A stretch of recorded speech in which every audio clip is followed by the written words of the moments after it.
Revelation 4471.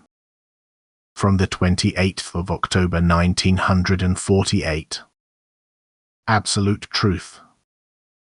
Knowledge can certainly be made accessible to you who have the grace of being directly instructed from above, which completely corresponds to the truth, and therefore you can also always represent what is imparted to you as truth. But it is nevertheless to be understood that people who are not instructed in this way doubt it and rather regard as truth what was gained as a result through eager reflection, through lively intellectual activity.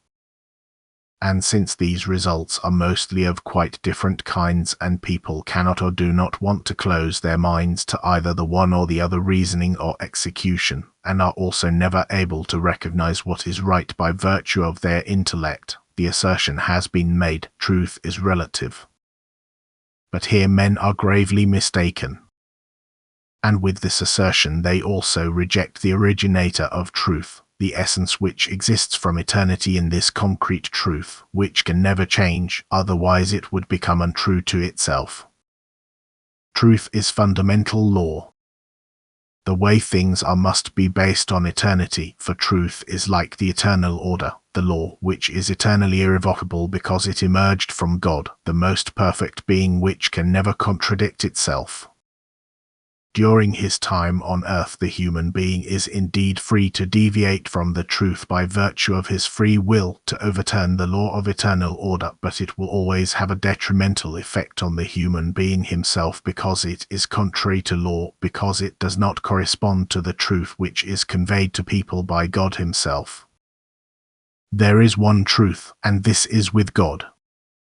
Everything aspiring to God first seeks to penetrate this truth, which was and is its share in the state of perfection, but which is clouded or defaced and not recognized in the state of imperfection.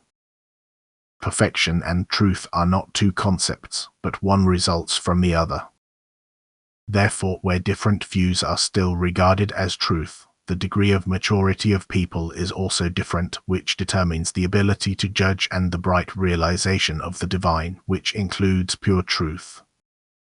A person's degree of maturity requires a way of life that corresponds to the divine will. It requires an adaptation to the eternal order, to the law of love, in which the eternal deity moves itself. Then the human being will know the fullest truth, and he will also recognize that there can only be one truth, that it can only originate from God as the eternal truth, and he will also recognize that the human being's aim on earth is to come into possession of the truth from God, and that this truth must therefore be found, that it therefore cannot be denied, otherwise all faith in God would be invalid, in a being which was, is and will remain perfect for all eternity. Amen.